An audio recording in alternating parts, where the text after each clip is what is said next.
にちは、おっちゃんドドドドです。今回の動画はまたまたヘッドライトの交換のお話です。交換したライトはバンクローザーと読むので合ってるかな。バンクローザーの 5.75 インチのヘッドライトです。説明書、簡易的な説明書ですが取り付けには十分です。もう1枚は製品紹介の印刷物でした。さて次はライトステー。これは CT125 のフロントフォークは細すぎるので使えません。かっこいいライトステーなんですが、ヘッドライト本体が出てきました。 5.75 インチなので少し小さめです。加工用の3極のコネクターもついていました。もう一つの配線はデイライト用の配線かな。梱包もしっかりしてるので丁寧な感じです。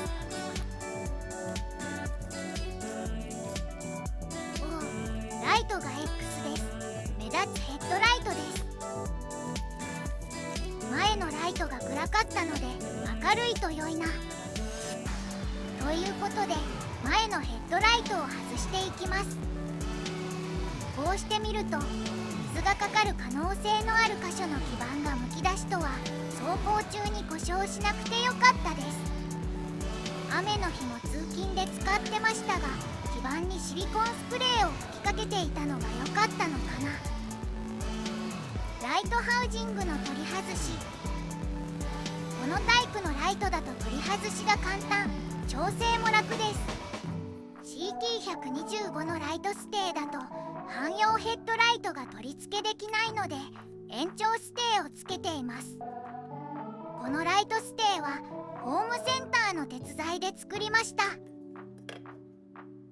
ライト延長ステーはそれぞれ 6mm と 8mm の穴を開けています。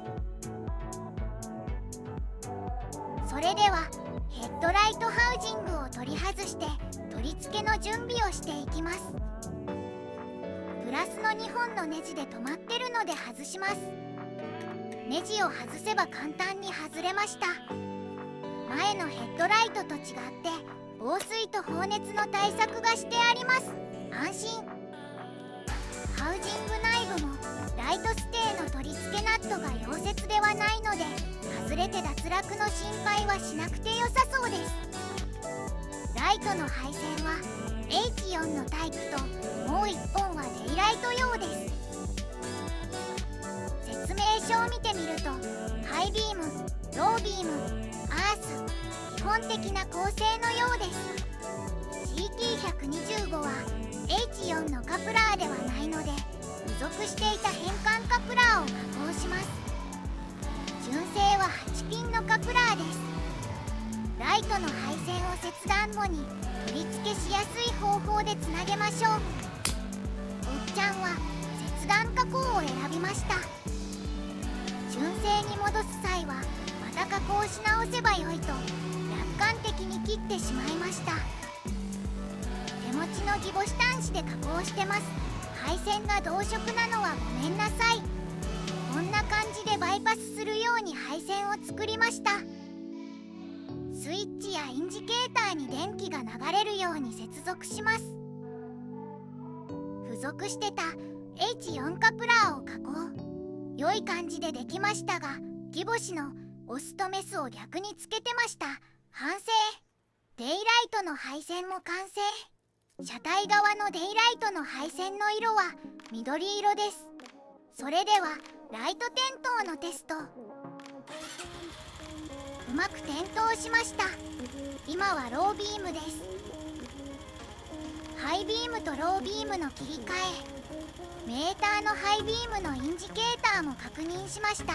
ちゃんと点灯しています。ハイビームはスポットタイプのようです。前のヘッドライトはこのライトと比べると光量が少なかった感じです。スクーターのヘッドライトの光量でした。ということで配線の加工も完了したので本体に取り付けをしていきます。配線がかなりごちゃごちゃしています。うまく配線がハウジングに収まるかな。こういう時に大きめのハウジングだと綺麗に配線が収まるのですが、まずは配線をハウジング内に通しました。次はハウジングを作った延長ライトステーに固定します。付属の M8 のナットでライトのハウジングと友締めをします。後で工軸の調整をするのでグラグラしない程度に締めます。ハウジング内の配線は振動で断線を防ぐ意味も含めて粘着ゲルテープで固定。数箇所ゲルテープを貼って固定。ライトの取り付け時も配線を挟んでしまうことがないので優秀な万能テープです。 NM4 の配線周りにもゲルテープを使ってました。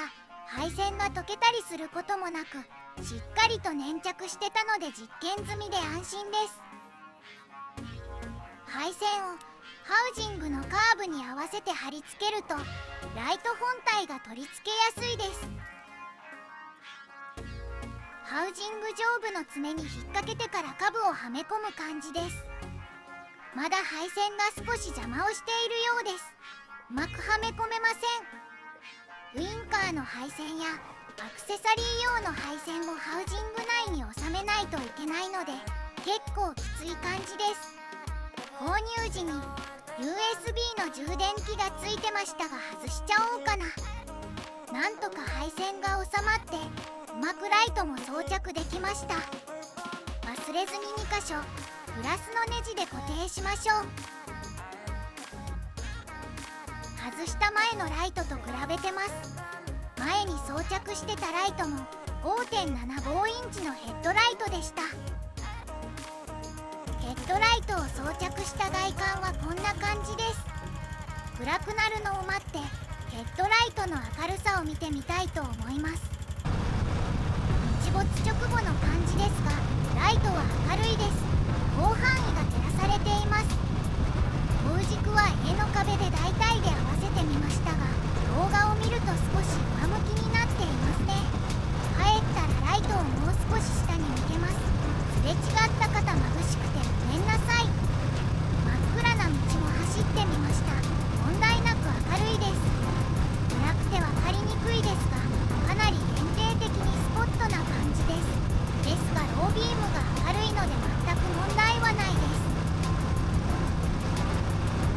前のライトとの比較画像です。同じ場所で撮ってみました。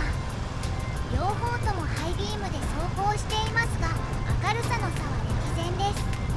このくらいライトでよく走ってたなと恐ろしくなりました。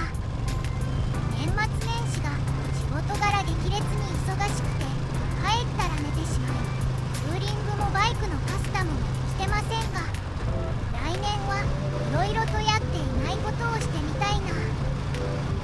それでは今回の動画はここまで。ご視聴ありがとうございました。2026年もよろしくお願いいたします。